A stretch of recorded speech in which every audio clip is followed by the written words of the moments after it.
थोड़ी के नीचे हाथ रखे वो खून भरी निगाहों से लैपटॉप की स्क्रीन को घूर रहा था। उसका बस नहीं चल रहा था वो घर पहुंचकर उस लड़की का हुलिया खराब कर दे जो उसकी इजाज़त के बिना घर से बाहर निकल गई थी।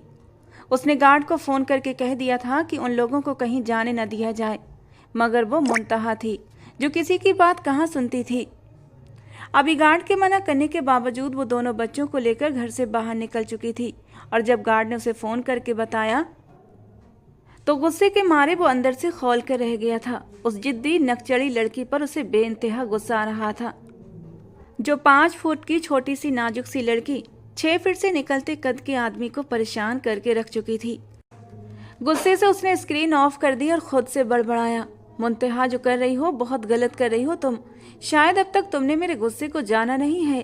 कहते हुए उसने जोर से मुक्का मेज पर मारा था और होठों ही होठों में बड़बड़ाया, ये लड़की मेरे गुस्से का शिकार बनना चाहती है।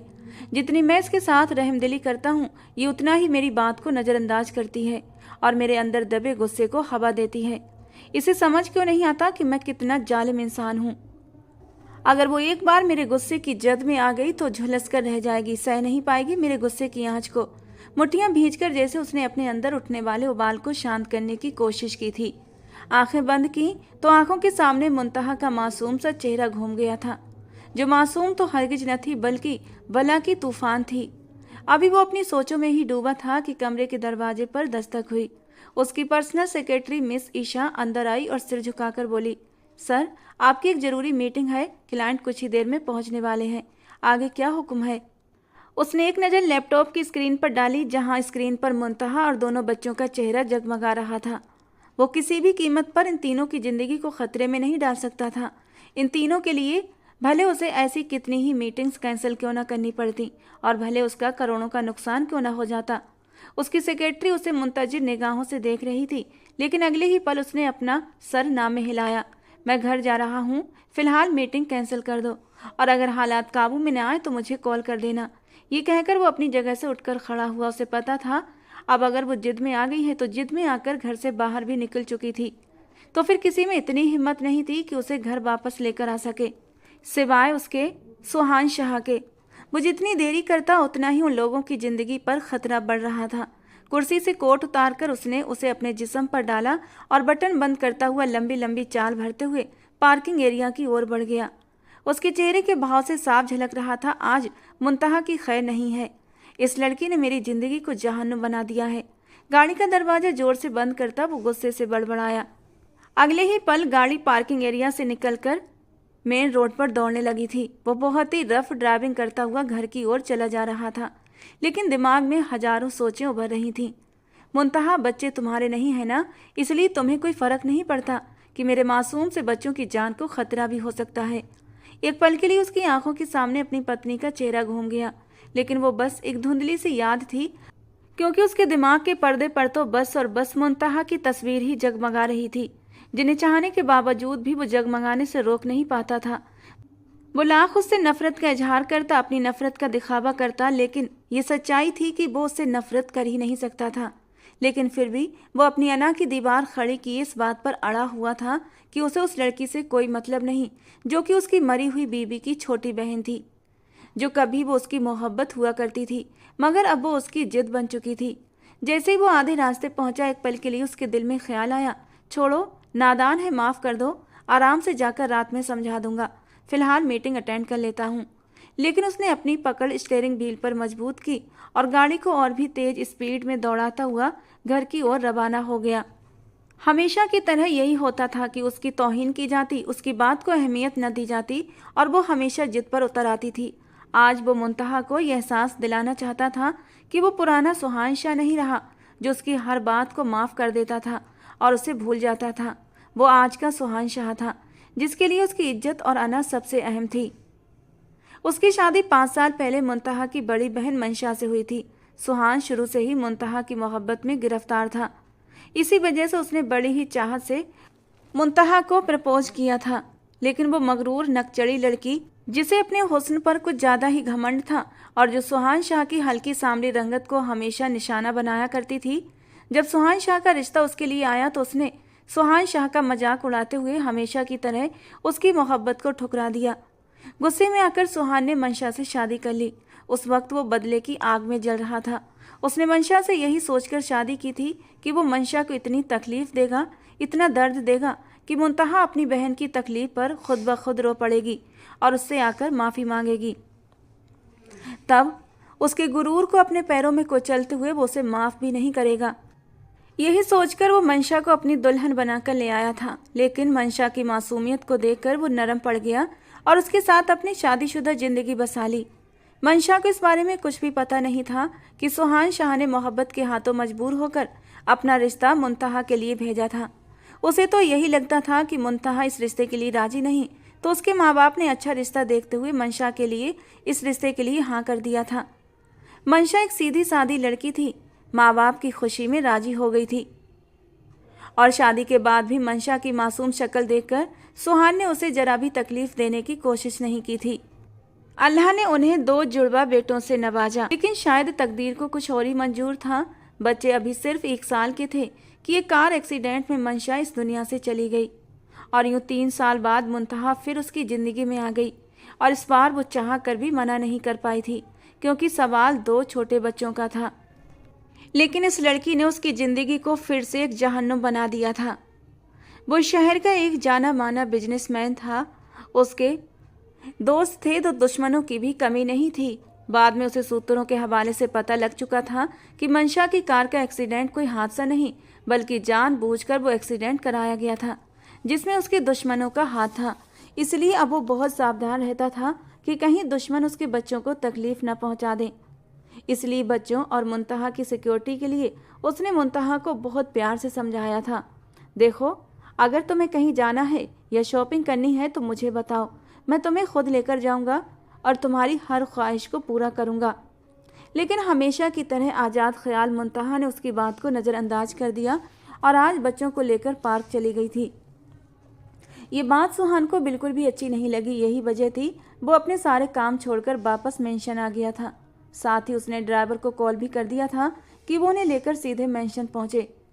गाड़ी एक झटके से पोर्च में रुकी और वो तेज कदमों से लॉन्ज की तरफ बढ़ गया। वहां पहुंचकर वो सोफे पर बैठ गया और अपनी लाल होती आंखों से दरवाजे को घूरने लगा। उसका गुस्से के मारे बुरा हाल था। उसका बस नहीं चल रहा था वो पार्क में जाकर ऐसा तमाशा लगाए कि मुंतहा की अकल ठिकाने आ जाए, मगर फिलहाल उसने अपने गुस्से को काबू में रखते हुए लॉन्ज में ही बैठकर उसके आने का इंतजार किया।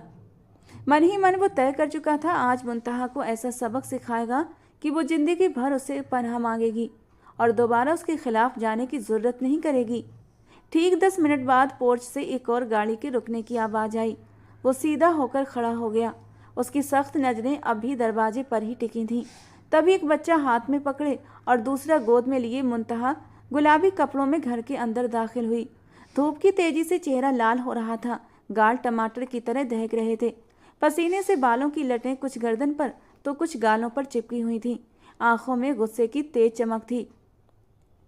इस गुस्सेले रूप में भी वो बेहद खूबसूरत दिखाई दे रही थी। इसमें कोई शक नहीं था कि वो देखने में बला की हसीन थी। यही वजह थी कि 3 साल बाद भी सुहान शाह उसे अपने होशो हवास पर हावी होने से रोक नहीं पाया था। मुंतहा तेज कदमों से उसके सामने आई और घूरते हुए सख्त अंदाज में बोली, आखिर खुद को समझते क्या हैं आप? आपने मुझे कैदी बनाकर रख दिया। सिर्फ थोड़ी देर के लिए पार्क गई थी। अभी वो कुछ और कहती कि सुहान ने गुस्से में उसका बाजू सख्ती से पकड़ लिया और उसकी आंखों में झांकते हुए बोला, किसकी इजाज़त से तुम मेरे बच्चों को लेकर गई थी? तुम्हें पता भी है बाहर कितने खतरे हैं?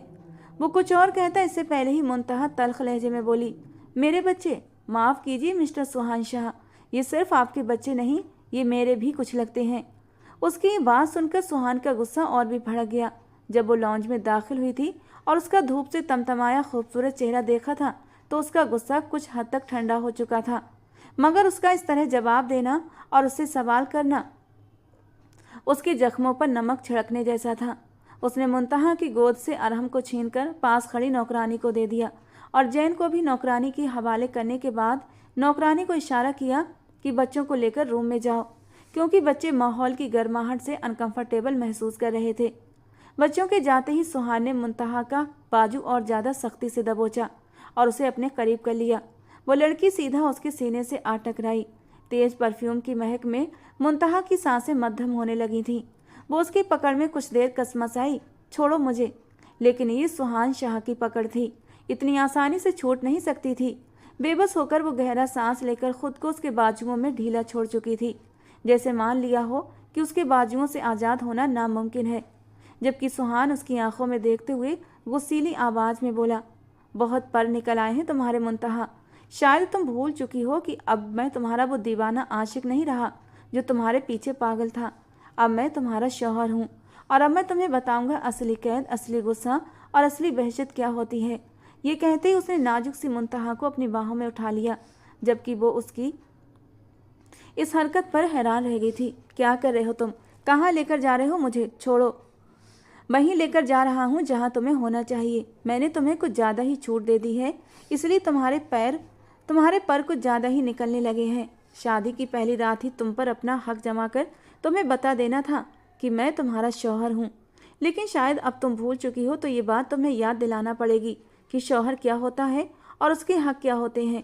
वो उसे अपने रूम में लेकर बढ़ा था और उसकी बात की गहराई का मतलब समझते हुए मुंतहा की जान निकली थी। वो किसी भी कीमत पर इस इंसान के साथ रिश्ता आगे नहीं बढ़ा सकती थी। मुंतहा के चेहरे पर फैले खौफ के साए देखकर सुहान शाह के चेहरे पर हल्की सी मुस्कान आई थी। बेशक ये लड़की उसकी मोहब्बत थी, उसकी ज़िंदगी का सबसे कीमती हिस्सा थी, मगर अब वो उसे और ज़्यादा अपनी बेइज्जती करने की इजाज़त नहीं दे सकता था। उसकी मर्दानगी पर सवाल उठ चुका था और अब वो उसे और उलझने नहीं देना चाहता था, और इसीलिए वो उसे सीधा अपने रूम में ले आया। मुंतहा अभी भी लगातार खुद को छुड़ाने की कोशिश कर रही थी। उसका बस नहीं चल रहा था कि वो इस आदमी का गुरूर से भरा चेहरा अपने नाखूनों से खुरच कर ख़राब कर दे, मगर सुहान शाह ने उसे ऐसा करने का एक भी मौका दिया कब था। जैसे ही वो कमरे में पहुंचा, उसने पैर की ठोकर से धड़ाम की आवाज़ के साथ दरवाज़ा बंद किया और बिना सोचे समझे मुंतहा को जोर से सोफे पर पटक दिया। वो मुंह के बल सोफे पर गिरी। सुहान एक एक कदम आगे बढ़ा और उसके ऊपर झुकते हुए गरज कर बोला, तुम्हें क्या लगता है तुम मेरी बात अनसुनी करोगी और मैं तुम्हें बार बार माफ़ करता रहूँगा? मैंने तुम्हें उस दिन भी साफ साफ समझाया था कि अगर तुम्हें कहीं जाना हो, तुम्हें कुछ चाहिए हो, तो तुम मुझे बताओ। इस तरह दुपट्टा गले में डालकर मेरे बच्चों को पकड़कर तुम बाहर नहीं जा सकती। उसकी आंखें गुस्से से लाल हो रही थीं। ये तुम्हारे बाप का घर नहीं है, ये मेरा घर है और ये बच्चे भी मेरे हैं, इसलिए अपनी हद में रहो। वो आगे कुछ और कहता इससे पहले ही मुंतहा तल्ख लहजे में बोली, तो तुम क्या चाहते हो कि मैं खुद को बड़े से बुरके में छुपा कर जाऊँ? माफ़ करना मिस्टर सुहान शाह, लेकिन मेरी सोच इतनी दकियानूसी नहीं है। अरे ज़माना कहाँ से कहाँ निकल गया और तुम अभी तक बुरके में उलझे हुए हो। और दूसरी बात, ये बच्चे सिर्फ आपके नहीं सुहान शाह, ये मेरे भी कुछ लगते हैं, और मैं क्यों आपसे इजाज़त लूँ? मैं आपकी कोई गुलाम नहीं हूँ। ये निकाह सिर्फ इसलिए किया गया ताकि मेरी बहन की रूह को सुकून मिले कि उसके बच्चे मुसीबत में नहीं हैं। मैंने ये निकाह सिर्फ और सिर्फ इन्हीं बच्चों के लिए किया है, और मैं आपकी ख़रीदी हुई कोई जायदाद नहीं हूँ कि हर छोटी बड़ी बात पर आपसे पूछूं। खुदा ने मुझे भी अक्ल और समझ दी है और मुझ में इतनी हिम्मत है कि मैं बाहर अपनी हिफाजत खुद कर सकूं। आप कोई नहीं होते मुझे रोकने वाले। मुंतहा की बात पर सुहान शाह के होंठों पर हल्की तंजिया मुस्कान आई थी। ओ अच्छा, काफ़ी बड़ी और समझदार हो गई हो, अपनी हिफाजत कर सकती हो। सुहान शाह ने अचानक उसके दोनों बाजू सख्ती से पकड़ लिए और उसे अपने चेहरे के और भी करीब लाते हुए बर्फीले लहजे में फुसफुसाया, अच्छा तो अब करके दिखाओ अपनी हिफाजत मुझसे। उसकी आंखों में छाए रंग देखकर मुंतहा एक पल के लिए हड़बड़ा गई थी। वो उसे बाजू से पकड़कर अपने करीब कर चुका था। सांसों की तेज रवानगी दिल में मचे तूफान की गवाही दे रही थी। थोड़ा सा चेहरा मुंतहा के करीब लाते हुए अपनी गर्म सांसों से उसके चेहरे को छुआ था, जबकि वो तो उसकी गर्म सांसों में झुलसने लगी थी। अगले ही पल वो बेकाबू होकर उसकी गर्दन की ओर झुका। मुंतहा को लगा जैसे उसकी जान निकल जाएगी। उसकी आंखों के सामने काला अंधेरा छाने लगा था। उसे सुहान शाह से इस हरकत की उम्मीद बिल्कुल भी नहीं थी। सुहान शाह, खुदा के लिए अपनी हद में रहो, अपनी हद पार करने की कोई ज़रूरत नहीं है, वो तड़प कर बोली थी। मैंने आपको अभी किसी भी हरकत की इजाज़त नहीं दी है। मैंने पहले ही कह दिया था ये निकाह सिर्फ और सिर्फ बच्चों की वजह से हुआ है। मुंतहा लगातार उसे हटाने की कोशिश कर रही थी, मगर सुहान शाह की आंखों पर तो खुमार भरा था, लेकिन शायद इस खुमार से ज़्यादा उसकी आंखों में गुस्से की लाली थी। वो जानता था कि वो बहुत गलत कर रहा है, मगर इस लड़की ने उसका खून इतना खौला दिया था कि वो इस हद तक आ पहुंचा था। अभी वो अपने होंठ उसकी गर्दन पर रखता, इससे पहले ही उसका मोबाइल अचानक बज उठा। मुंतहा की आंखों से आंसू झरझर बह रहे थे। मोबाइल की आवाज़ सुनते ही जैसे सुहान शाह को होश आया। उसने गुस्से से मुंतहा पर एक कहर भरी नज़र डाली। वो अब भी डर से थर थर काँप रही थी। फिर वो तेज कदमों से कमरे से बाहर निकलता चला गया। फ़ोन ऑफिस से था। कॉल रिसीव की तो दूसरी तरफ मिस ईशा थी, जो बता रही थी कि क्लाइंट काफ़ी नाराज़ हो रहे हैं और उसे मीटिंग के लिए तुरंत वापस आना पड़ेगा। सुहान शाह ने अपने कमरे के दरवाजे पर सख्त नज़रों से घूरा, फिर सर झटक कर बाहर निकल गया। उसका इरादा ऐसा कुछ करने का नहीं था। वो कभी भी मुंतहा की इजाज़त के बिना उसके करीब नहीं जाना चाहता था, मगर ये लड़की अपने जिद्दीपन से उसे इस हद तक धकेल रही थी। जैसे ही वो गाड़ी में बैठा, उसकी आंखों के सामने मुंतहा का डरा सहमा चेहरा आ गया। जब वो उसकी गर्दन की तरफ झुका था, उसने झट से अपना सिर झटका और तुरंत स्टीयरिंग संभालते हुए ऑफिस की ओर रवाना हो गया। उसकी गैर मौजूदगी में उसकी बीवी और बच्चे बाहर न जाएं, ये वो किसी भी कीमत पर चाहता था, क्योंकि उसे पता चला था कि मंशा की मौत एक हादसा नहीं थी, बल्कि एक प्री प्लान साजिश थी। और यही वजह थी अब वो मुंतहा और अपने बच्चों को हर हाल में अपनी हिफाजत में रखना चाहता था। मगर ये बात वो उस लड़की को खुलकर बता भी नहीं पा रहा था। एक छोटी सी दूरी के बाद वो ऑफिस पहुंच चुका था। अंदर जाते ही उसने देखा कि मिस ईशा पहले ही वहां खड़ी थी। उसके चेहरे पर गहरी परेशानी थी। सुहान शाह जानता था ये क्लाइंट काफ़ी मुश्किलें पैदा कर रहे होंगे, इसलिए उसने पहले ही ईशा को आगाह कर दिया था कि अगर हालात काबू में ना आए तो उसे फ़ौरन कॉल कर देना। जैसे ही वो अंदर आया, ईशा घबराते हुए उसके पास आई और चिंतित आवाज़ में बोली, सर, वे लोग बहुत ज़्यादा गुस्से में थे। मिस ईशा चिंतित लहजे में बोली थी। मैंने उन्हें समझाने की पूरी कोशिश की कि इमरजेंसी थी, लेकिन उनका कहना था अगर ये डील चाहिए तो अभी मीटिंग हो, वरना हमारी तरफ से इनकार है। सुहान शाह ने हल्के से सिर हिलाया और बाकी तैयारियों का इशारा कर दिया।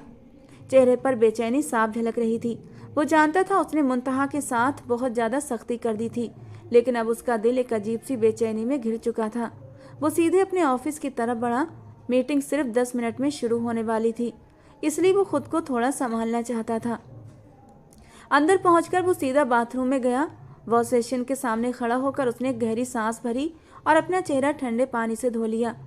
जैसे ही पानी उसके चेहरे से टकराया, उसके तनावग्रस्त नसें थोड़ी शांत हुई थीं। फिर उसने अपने बाल ठीक किए और वॉशरूम से बाहर निकल आया।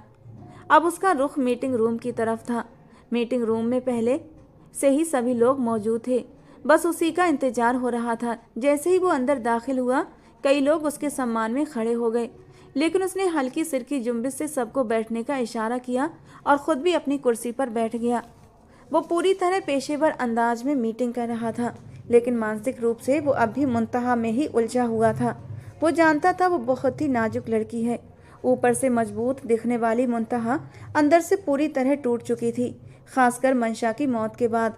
वो खुद को बिजी रखने की पूरी कोशिश करती, लेकिन फिर भी उसकी आंखों में एक उदासियों का डेरा था जो उसके वजूद को हर वक्त अपने घेरे में समेटे रहता था। वो बच्चों के साथ हंसती बोलती थी, लेकिन चेहरे पर एक खामोशी रहती थी जो सिर्फ सुहान शाह ही महसूस कर सकता था। वो अंदर से टूटकर बिखर चुकी थी, लेकिन इसके बावजूद उसका वो जिद्दीपन ख़त्म नहीं हो रहा था। और सुहान को मालूम था अब भी वो रोई होगी उसके आने के बाद, कुछ सुहान के सख्त रवैये पर और कुछ अपनी बहन मंशा को याद करते हुए। और उसके रोने का सोच कर ही सुहान बेचैन था। मीटिंग काफ़ी देर तक चली। उसने पूरी कोशिश की कि 100% ध्यान दे, लेकिन वो बार बार गलतियां करता जा रहा था। हालांकि मिस ईशा और बाकी टीम ने उसकी बातों को बड़े अच्छे से संभाल लिया था, जिससे मीटिंग बेहतरीन रही। मीटिंग ख़त्म होते ही डीलर ने उससे हाथ मिलाया, फिर उसकी आंखों में देखते हुए गंभीर लहजे में बोला, सर, आपकी इस जल्दबाजी के लिए मैं आपको सिर्फ एक सलाह देना चाहता हूँ। बेशक हम आपके साथ इस मीटिंग को लेकर बहुत उत्साहित थे और खुश भी कि हम आपकी कंपनी के साथ ये डील करने जा रहे हैं, लेकिन एक बात याद रखना, जल्दबाजी कभी भी इंसान को सफलता के रास्ते पर नहीं ले जाती, बल्कि उसे सिर्फ नुकसान ही उठाना पड़ता है। इसलिए भविष्य में अगर कोई डील करें तो थोड़ा संयम भी दिखाइएगा। ये कहकर वो अपने केबिन की ओर बढ़ गया, जबकि पीछे से डीलर ने गहरी निगाहों से सुहान शाह की पीठ को देखा। वो चुपचाप अपने कमरे में आकर बैठ गया। अब उसका इरादा अपने रूम में लगे कैमरे की मदद से मुंतहा को देखने का था, क्योंकि उसका दिल बहुत बेचैन हो रहा था। न जाने क्यों वो लड़की उसके दिमाग पर पूरी तरह हावी हो चुकी थी। वो हर पल उसकी ओर खींचता जा रहा था। जबकि 3 साल पहले मुंतहा ने जो जलालत उसे दी थी वो भूलने लायक तो हरगिज भी नहीं थी। लेकिन फिर भी वो उसे माफ़ कर चुका था और अब उसके साथ एक अच्छी ज़िंदगी बिताने का इरादा रखता था। मगर मुंतहा अभी भी बीती बातों को अपने दिल में दबाए बैठी थी और ये बात सुहान शाह अच्छी तरह जानता था। उसने लैपटॉप ऑन किया और कैमरे का फीड देखने लगा। मुंतहा सोफे पर औंधे मुंह गिरी हुई थी और अभी तक रो रही थी। उसने अफसोस से सिर हिलाया और एक गहरी सांस लेकर रह गया। ये लड़की मेरी ज़िंदगी को और मुश्किल बना रही है। मुंतहा का इस तरह रोना उसे बिल्कुल भी अच्छा नहीं लग रहा था, लेकिन उसे पता था अब वो जो हरकत कर चुका था उसके बाद वो काफ़ी देर तक रोती रहेगी और अगर उसने उसके करीब जाने की कोशिश की तो पूरा गुस्सा उसी पर निकाल देगी। उसने मन ही मन फैसला कर लिया था कि अगर उसे इस रिश्ते को निभाना है तो खुद को सामान्य रखना होगा, वरना वो न सिर्फ मुंतहा को तकलीफ देगा बल्कि खुद को भी दर्द में डाल देगा। उसने कैमरा बंद कर दिया और थोड़ी देर बाद मिस ईशा को बुलाया। अब वो बाकी बिजनेस मामलों पर चर्चा करने लगा, लेकिन सुहान शाह का दिमाग बार बार मुंतहा के डरे सहमे चेहरे की ओर चला जाता। धीरे धीरे ऑफिस के वर्कर्स अपने अपने घर जाने लगे थे। रात के साए फैलने लगे थे। कई बार उसका दिल किया कि वो भी घर चला जाए, लेकिन वो जानता था घर जाकर लड़ाई के अलावा और कुछ नहीं होगा और अभी फ़िलहाल वो मुंतहा का सामना नहीं करना चाहता था। लेकिन घर तो जाना ही था, तो गाड़ी की चाबी उठाता वो घर की ओर रवाना हो गया। रात के समय जब वो घर में दाखिल हुआ तो पूरे घर में सन्नाटा पसरा हुआ था। नौकरानी फौरन उसकी तरफ आई तो उसने झट बच्चों का पूछा, बच्चे कहाँ हैं? उन्हें खाना खिलाया और उन्हें मेडिसिन दी। बानो ने सिर झुकाकर जवाब दिया, जी साहब, जैन बाबा खाना नहीं खा रहे थे। उनकी जिद थी वे सिर्फ बेगम साहिबा के साथ ही खाना खाएंगे, लेकिन काफ़ी मुश्किल से मैंने उन्हें ज़बरदस्ती खाना खिला दिया। अरहम बाबा तो जल्दी ही सो गए थे, उन्हें भी दवाई दे दी और जैन बाबा भी दवा लेकर अभी अभी सोए हैं। उसने हल्के से सिर हिलाया और बानो ने आगे पूछा, साहब क्या मैं आपके लिए खाना लगा दूं? उसने सिर हिलाकर मना कर दिया और उसे जाने का इशारा कर दिया, लेकिन जैसे ही वो 2 कदम आगे बढ़ा उसने फिर से नौकरानी को आवाज़ दी, सुनो बानो। वो तुरंत रुकी और सवालिया निगाहों से सुहान शाह को देखने लगी। वो हल्के से झिझकते हुए बोला, मुंतहा ने कुछ खाया? उसके लहजे की में चिंता साफ झलक रही थी। बानो ने ठिठक कर उसकी तरफ देखा, फिर उसकी नज़रों से घबराकर सिर झुका लिया। नहीं साहब, जब मैं उनके कमरे में गई तो उन्होंने मुझे डांट कर भेज दिया था कि मुझे कुछ नहीं खाना। जैन बाबा भी उनके पास गए थे, लेकिन उन्हें भी बाहर भेज दिया। सुबह नाश्ते में भी सिर्फ एक टोस्ट ही लिया था, उसके अलावा वो अभी तक भूखी हैं। ये सुनकर सुहान शाह के दिल को कुछ हुआ था। वो एक पल के लिए चुप रहा, फिर कुछ सोचकर बोला, तुम खाने की ट्रे लगा दो मेरे और उसके लिए, मैं ऊपर जा रहा हूँ। ये कहकर वो अपने कमरे की तरफ बढ़ गया। हालांकि उसका इरादा था वो मुंतहा को अकेला छोड़कर किसी और कमरे में आराम करेगा, लेकिन ये सुनकर कि उसने कुछ नहीं कहा उसका दिल तड़प उठा। उसने धीरे से दरवाज़ा खोला और अंदर दाखिल हुआ। मुंतहा अभी भी सोफे पर औंधे मुंह गहरी नींद सो रही थी। सुहान शाह की आंखों में नरमी के भाव जगमगाए। वो हल्के से सिर हिलाते हुए बुदबुदाया, ये लड़की पहले भी इतनी ही जिद्दी थी और अब भी उतनी ही जिद्दी है। उसकी आदत अभी तक नहीं बदली। गुस्से में भला कोई खाना छोड़ता है? ये कहते ही उसने अपने कदम मुंतहा की तरफ बढ़ाए और बिल्कुल पास जमीन पर घुटनों के बल बैठ गया। उसने बहुत ही नरमी से उसके चेहरे पर आए बाल हटाए। उसकी उंगलियों की हल्की सी हरकत से मुंतहा की आंखें खुल गईं। सुभान का गंभीर चेहरा देखकर वो घबराकर उठ बैठी। उसकी आंखों में साफ डर झलक रहा था। उसने गहरी सांस ली और उसके पास ही बैठ गया। मुंतहा का डर और सुहान की धमकी। मुंतहा तुरंत अपनी जगह से उठी, लेकिन सुहान ने उसकी कलाई थाम ली। वो घबराकर बोली, मुझे मत छुओ, मेरा हाथ छोड़ो। सुहान ने सिर हिलाकर मना कर दिया और सख्त लहजे में बोला, अगर चाहती हो कि मैं ज़बरदस्ती ना करूं तो चुपचाप मेरे पास बैठी रहो, वरना हो सकता है मेरा दिमाग घूम जाए और मैं तुम पर सख्ती करने पर मजबूर हो जाऊं। उसकी आवाज़ में हल्की सरसराहट थी जो मुंतहा को अंदर तक डरा गई, लेकिन अब वो उठने की हिम्मत नहीं जुटा पाई। तभी कमरे के दरवाजे पर दस्तक हुई। सुहान ने ऊंची आवाज़ में कहा, आ जाओ। इजाज़त मिलते ही नौकरानी अंदर आ गई। सुहान ने मेज की तरफ इशारा करते हुए कहा, इसे पास ले आओ और खाना लगा दो। नौकरानी ने घबराई नज़रों से मुंतहा को देखा जो गुस्से से उसे घूर रही थी।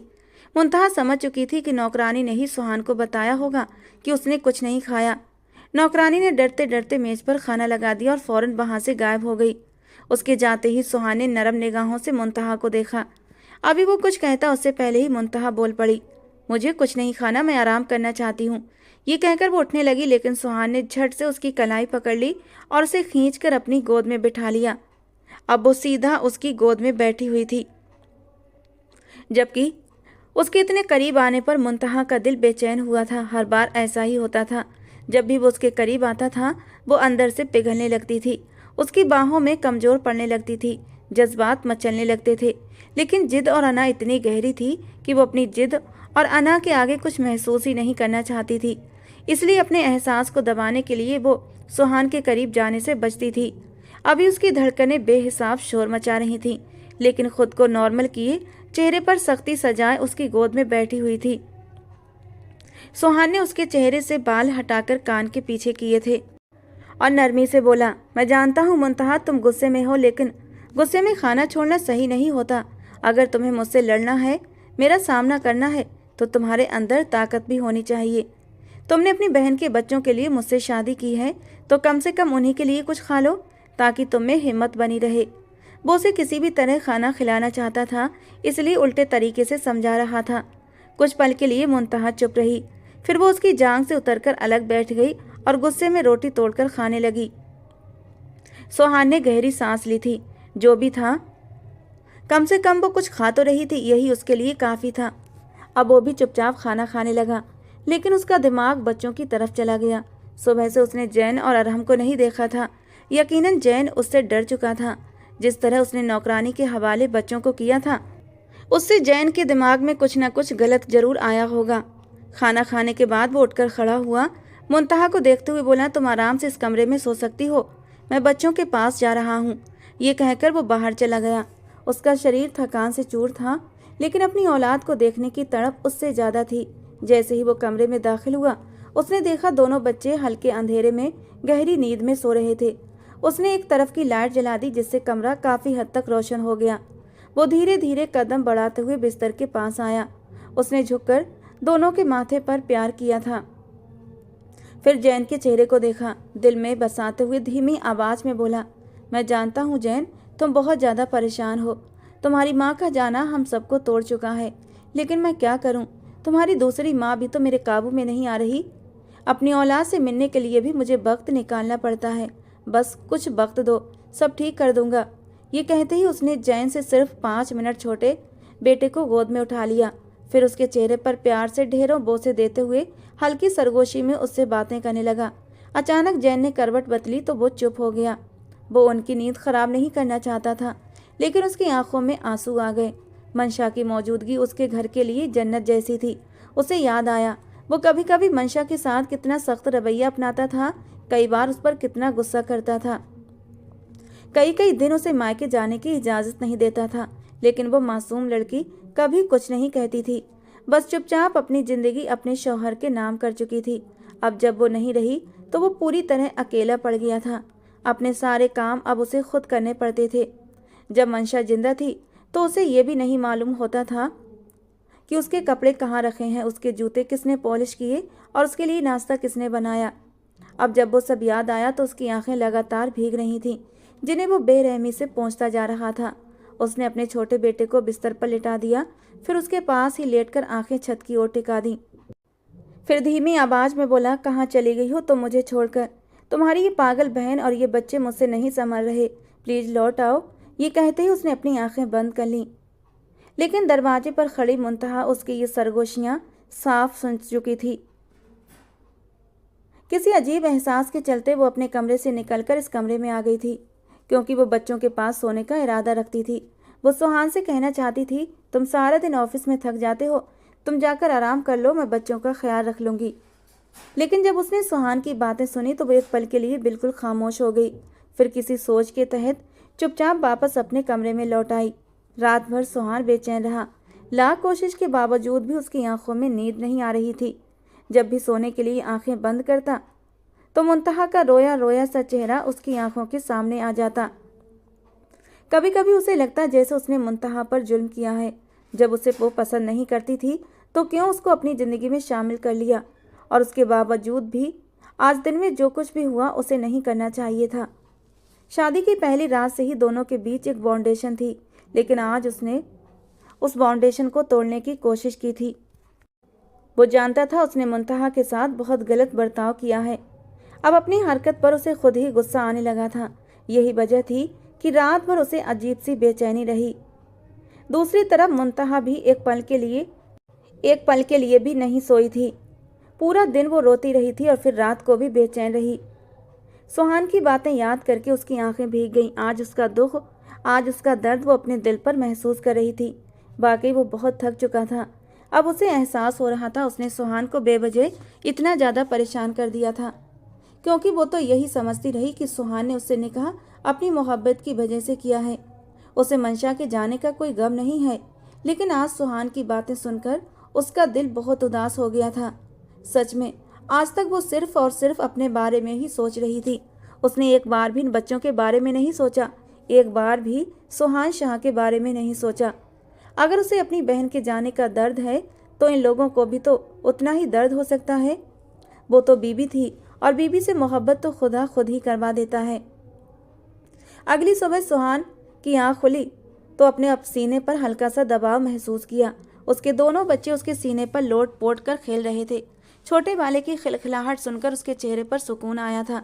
उसने मुस्कुराते हुए उसे अपने सीने से लगा लिया और उसके चेहरे को चूमते हुए कहा, हो गई मेरे शहजादों की सुबह। तभी जैन जो सोफे से कूदने से बिजी था तुरंत उसकी तरफ दौड़ता हुआ आया। अपने बाबा के चेहरे को चूमते हुए बोला, जी बाबा, हो गई हमारी सुबह। अब आप भी उठ जाएं, फिर हम सब साथ में नाश्ता करेंगे। उसने तुरंत जैन को भी अपनी बाहों में समेट लिया।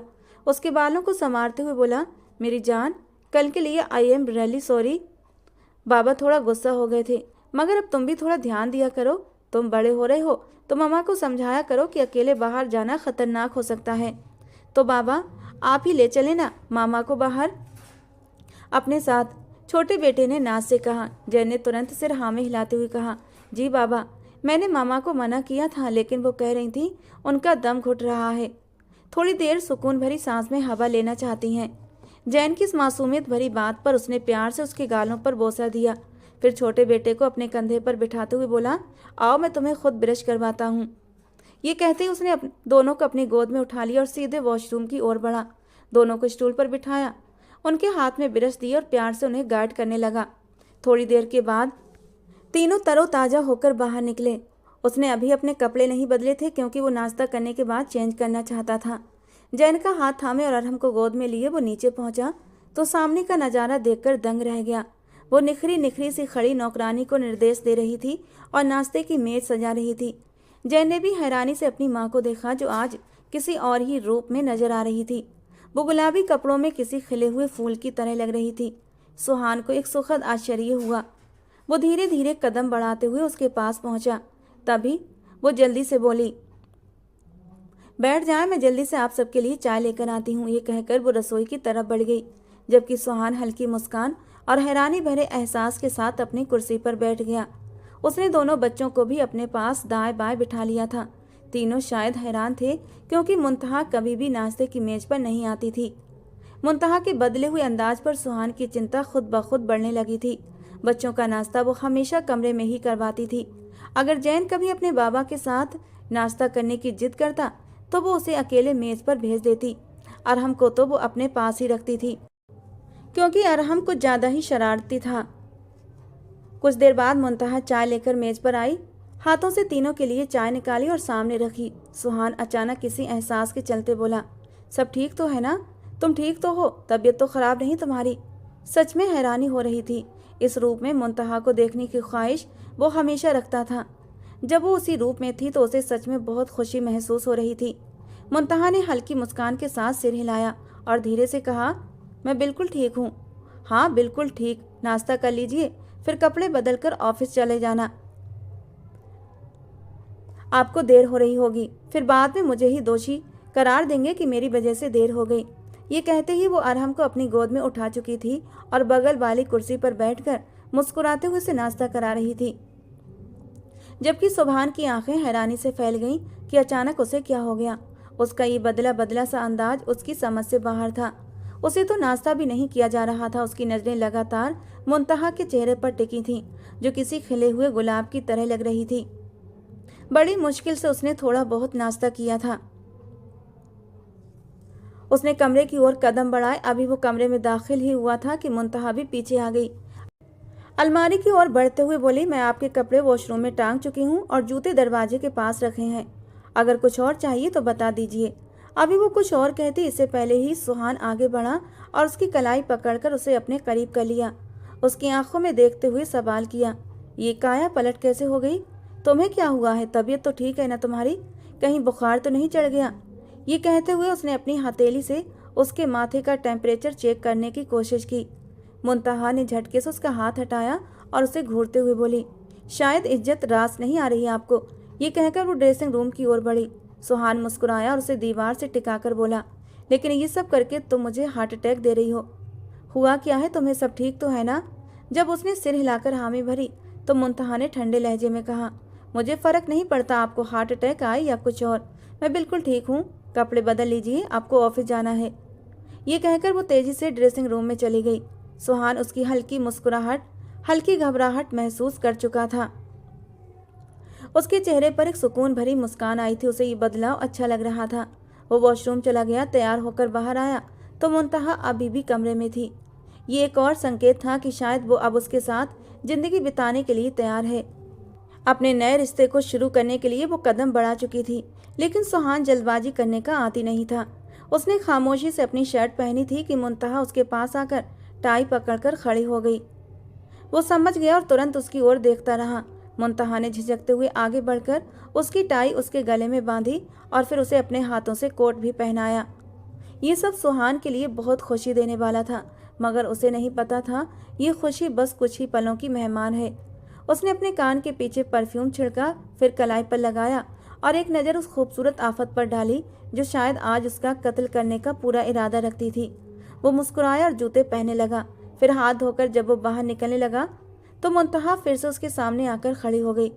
बच्चों की चिंता मत कीजिएगा, मैं देख लूँगी, और अपना भी ख्याल रखना। ये कहकर वो कमरे से बाहर चली गई और सुहान शाह के होठों पर एक हल्की सी खूबसूरत मुस्कान बिखर गई थी। क्या वो सचमुच उसके साथ समझौता कर रही थी या कोई और वजह थी? फिलहाल उसने उसे और परेशान न करना बेहतर समझा।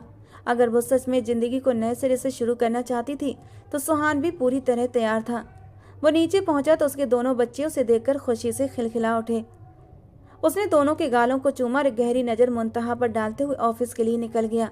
जैसे ही वो कार में बैठा उसके चेहरे पर एक सुकून भरी मुस्कुराहट छा गई।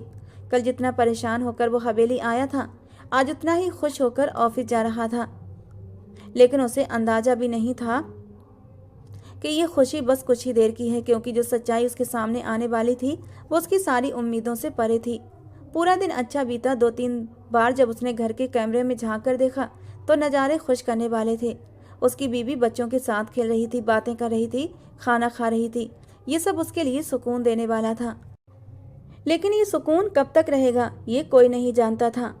मुंतहा का आज का खूबसूरत मुस्कुराता हुआ चेहरा देखकर उसे वो दिन याद आ गया जिस दिन सुहान ने मुंतहा से निकाह किया था। वो दिन याद करके एक बार फिर उसे तकलीफ हुई थी। उसे याद आया कि मुंतहा उस दिन कितना रोई थी जब वो उसे विदा कराकर घर लाया था। वो एक पल के लिए भी उसके कमरे में नहीं बैठी थी, बल्कि बच्चों के कमरे में चली गई थी। अगली सुबह भी उसने सुहान के साथ बहुत बुरा व्यवहार किया था। शायद उसे यही शक था कि मंशा की मौत के पीछे सुहान का हाथ था। लेकिन पिछली रात की बातें सुनकर उसका दिल सुहान शाह की ओर झुक रहा था और अब इस बात को वो दिल से स्वीकार करना चाहती थी। रात को सुहान जब घर लौटा तो लगभग 10 बजे का समय हो चुका था। जैसे उसने गाड़ी पोर्च में रोकी तो वहां पहले से ही एक गाड़ी खड़ी थी। गाड़ी देखकर वो हैरान रह गया। आखिर ये गाड़ी किसकी थी? उसने तुरंत गार्ड को पास बुलाकर गाड़ी के मालिक के बारे में पूछा। गार्ड ने जवाब दिया, साहब, मालकिन के घर वालों की तरफ से कोई आया है। सुहान को आश्चर्य हुआ। आखिर ऐसा कौन था जो उनके घर आया था? मुंतहा के पापा के पास तो एक छोटी सी गाड़ी थी, भाई के पास सिर्फ एक बाइक थी, तो फिर ये बड़ी गाड़ी किसकी थी? यही सोचते हुए वो घर के अंदर बढ़ा, लेकिन सामने का नज़ारा देखकर उसकी आंखें गुस्से से लाल हो गईं। सामने मुंतहा का कजन अरसलान बैठा हुआ था, जो मुंतहा के बेहद करीब होकर उससे हंस हंस कर बातें कर रहा था। ये देखकर सुहान का खून खौल उठा था। वो जलते हुए अंगारों जैसी निगाहों से उन दोनों को घूर रहा था। मुंतहा उसकी बीवी थी, एक समय उसकी मोहब्बत भी। वो किसी और की मौजूदगी अपनी बीवी के इतने करीब कैसे बर्दाश्त कर सकता था? गुस्से से भरा हुआ वो आगे बढ़ा कि जैन दौड़ते हुए उसके पास आया और बोला, पापा। जैन की आवाज़ सुनकर मुंतहा भी तुरंत सुबहान की ओर देखने लगी। इसी बीच अरसलान मुस्कुराते हुए खड़ा हो गया। मुंतहा बिना किसी झिझक के सुहान के पास आई, उसका बाजू पकड़ते हुए बोली, अरसलान, ये मेरे शौहर सुहान शाह हैं।